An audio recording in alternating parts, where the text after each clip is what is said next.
رجعنا ليه حضراتكم؟ وبسكوتك يا دنيا عبارة عن ايه بقى؟ قوليلي. احنا البسكوت بتاعنا سهل جدا، بيتعمل في 10 دقايق حرفيا. اوكي، بسكوت ال10 دقايق. سمعنا عن عجينة ال10 دقايق، نزلنا بيه المقادير بتاعة البسكوت. ليه بسكوت في بسكوت بيقعد 10 دقايق يا لا دنيا؟ فعلا هو مكوناته سهلة قوي، موجودة. يعني لو حد حابب ان هو يعمل بسكوت للشاي او كده، هو اكتر يعني للشاي عشان بيكون ناشف شوية، لان هو مفهوش زيت. بزيت؟ ده هو بزيت. اوكي. اه. تمام. احنا بنحط المقادير كلها على بعض، الدقيق، السكر والبيض والزيت، ونضربهم في الخلاط لحد بس ما السكر السكر يدوب. بودرة ولا مش سكر لا، بودرة؟ سكر حبيبات. حبيبات عادي كده، آه احبك انا. حلو. تمام. لحد ما يدوب بس السكر، وبننزل بيه على الدقيق والنشا والبيكنج باودر. دقيق ونشا وبيكنج باودر. تمام. اوكي، حلو الكلام. بنلم العجينة مهم. لحد لما تبقى طرية معانا بالشكل ده. مهم. وبعد كده احنا بنشكلها مثلا قد كورة، مثلا قد حجم الليمونة كده.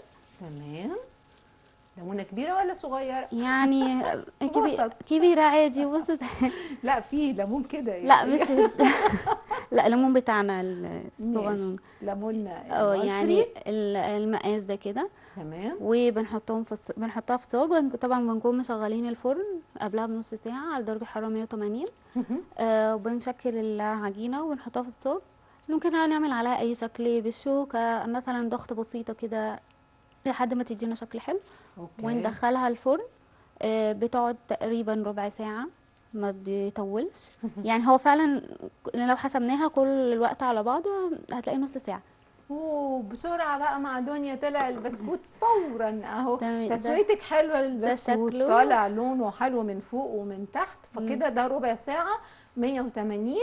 وفي بعض الافران بنحتاج نقلب نلف الصاج او بنلف نلف الصاج الصاج. بالظبط، مم. عشان يبقى التسوية كلها حلو، متوزعة. عشان تطلع بالطريقه دي لازم تكوني لافه الصاج. مم. شفتي بقى، انا كنت بقى بشتغل من وراكي. انا ده شكل الشوكة متضغطة بس كده بالشوكة. احنا بعض الحلويات بنعملها في صنف في المنصوره معروف، بسكوت بمربى. هو لو احنا مش عندنا المكنه مم. بنقوم عاملين الشكل ده بالشوكه.